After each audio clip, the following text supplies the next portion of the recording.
Assalamualaikum warahmatullahi wabarakatuh. Sahabat, bagaimana kabarnya hari ini? Semoga sahabat dalam keadaan sehat walafiat. Semoga harapan saya konten ini bermanfaat untuk banyak orang. Konten ini eh, bisa menjadi pelajaran berharga untuk kita semua, untuk sahabat-sahabat semua. Harapan saya adalah eh, video-video saya ini akan menjadi hal yang bermanfaat untuk kita ke depannya. Karena itu sahabat, saya minta untuk keikhlasannya untuk subscribe, komen, kalau bisa di-share sehingga banyak orang yang merasa termotivasi dengan video-video saya. Semoga amin ya rabbal alamin. Ya sahabat, kali ini saya akan mencoba untuk kita sama-sama belajar, sharing ya sahabat, bagaimana cara kita supaya kita mampu menjadi orang yang kuat, orang yang lebih baik dari sebelumnya.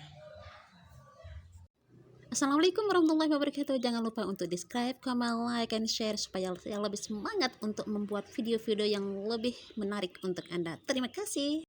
Nah sahabat, kita lanjut kembali ya sahabat. Kali ini saya akan mencoba untuk share tentang bagaimana sih kedahsyatan sholawat itu yang luar biasa. Dan bagi teman-teman yang masih ragu, kita akan mengalami keraguan kalau kita belum mencoba, belum berusaha untuk mengamalkannya.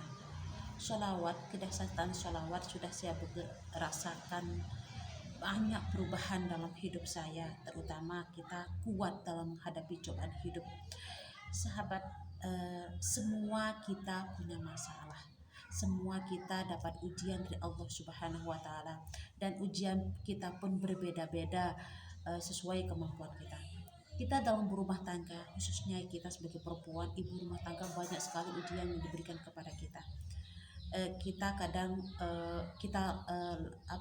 tidak punya masalah dengan suami, kadang dengan mertua kita, tidak dengan mertua kita, kadang dengan suami kita, aku dengan mertua dan suami kita, kadang kakak ipar kita, tempat kita bermasalah ya. Itu cara Allah menguji kita, bagaimana cara kita menghadapi ujian dalam bahtera rumah tangga itu.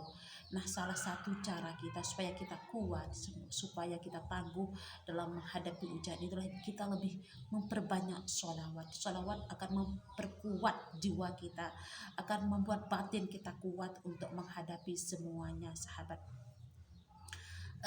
Semua kita pasti pernah mengalami yang namanya down, pernah mengalami yang namanya hampir terpuruk, saya pernah mengalami yang namanya depresi.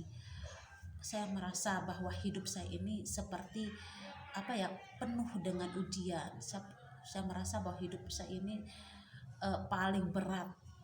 Saya merasa bahwa ujian yang Allah berikan itu paling berat, sehingga saya kadang mengeluh tentang hidup saya. Kenapa sih Engkau menaruh aku di tempat ini ya Allah? Kenapa aku berada di sini?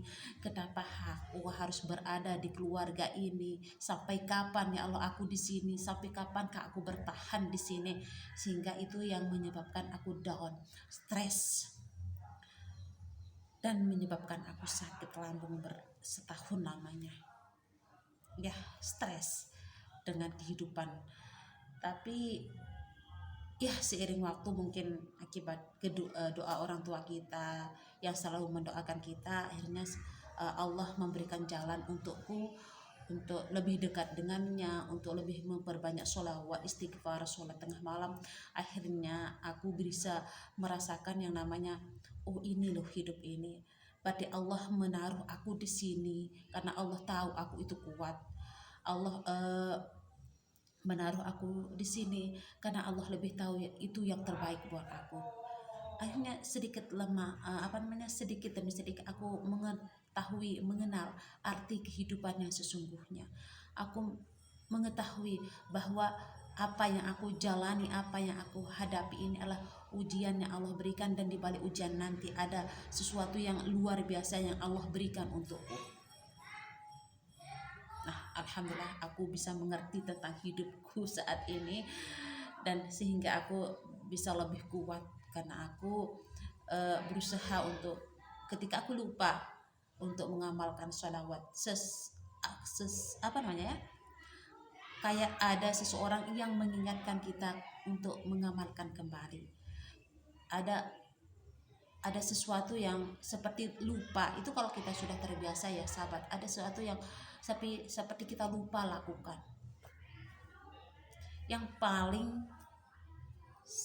nyata saya lihat dalam mengamalkan sholawat itulah kedamaian hati, ketenangan jiwa, kekuatan batin, kekuatan kekuatan fisik kita juga ya sahabat, untuk menjalani hari-hari kita dengan enjoy, santai, apapun masalah kita, apapun yang kita hadapi, kita jalani dengan slow, tanpa stres, berusaha untuk tenang, jiwa kita tenang, pikiran kita selalu berpikir positif, berhenti kita udah agak ringan untuk berhenti berpikir negatif tentang orang lain, apalagi tentang kehidupan orang lain. Tidak kita terlalu kepo lagi tentang orang lain, tidak terlalu memojokkan orang lain lagi, tapi kita sadar bahwa setiap kita punya perbedaan, punya persamaan, punya perbedaan, dan kita tidak bisa apa yang kita inginkan harus diikuti oleh orang lain, apa yang kita rasakan harus begitu orang lain terhadap kita.